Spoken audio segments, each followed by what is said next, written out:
National women's की जानिब से आज हमने प्रेस कॉन्फ्रेंस होल्ड की थी। उसके तहत हम लोग ये बताना चाहते हैं कि जो वर्डिक्ट हाई कोर्ट ने दिया है हिजाब के मामले में वो टोटली अनकॉन्स्टिट्यूशनल है और मुस्लिम ख़वातीन को एजुकेशन की राह से फील्ड से गुमराह करने के लिए, उन्हें तालीम के रास्ते से महरूम रखने के लिए तमाम साजिशें की गई हैं। और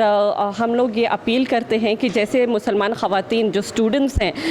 उन्होंने सुप्रीम कोर्ट में भी अर्ज़ी डाली है, तो हमें पूरा यकीन है, हम लोग जुडिशरी सिस्टम पर, हमारे कंट्री के जुडिशरी सिस्टम पर पूरा यकीन रखते हैं कि जो जजमेंट आएगा वो इन स्टूडेंट्स के हक़ में होगा, क्योंकि हमारा संविधान इसकी आज़ादी देता है और हर किसी स्टूडेंट के, हर किसी शहरी के डेवलपमेंट के बारे में हमारा मुल्क सोचता है। तो ये एक बहुत बड़ा चैलेंज है जो आज हम हमारे मुल्क में देख सकते हैं, ख़ास करके कर्नाटक में, जहाँ पर मुसलमान स्टूडेंट्स को जो है अपनी एजुकेशन की राह से महरूम कर उनका ये हक़, फंडामेंटल राइट उनसे छीना गया है। हम लोग ये चाहते हैं कि ये लड़ाई जो है, ये स्टूडेंट्स जो सुप्रीम कोर्ट तक इसको लेके जाके हैं, ये उम्मीद के साथ कि हाई कोर्ट में चलो इसका कोई भी फ़ैसला नहीं हुआ, हक़ में नहीं हुआ ख़वातीन के, मगर इस उम्मीद के साथ कि सुप्रीम कोर्ट में इसका फ़ैसला जो है ये मुस्लिम तालिबा के हक़ में होगा। और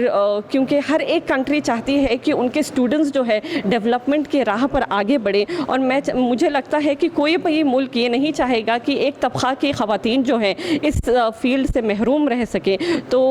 हमें उम्मीद है, हम लोग बेशक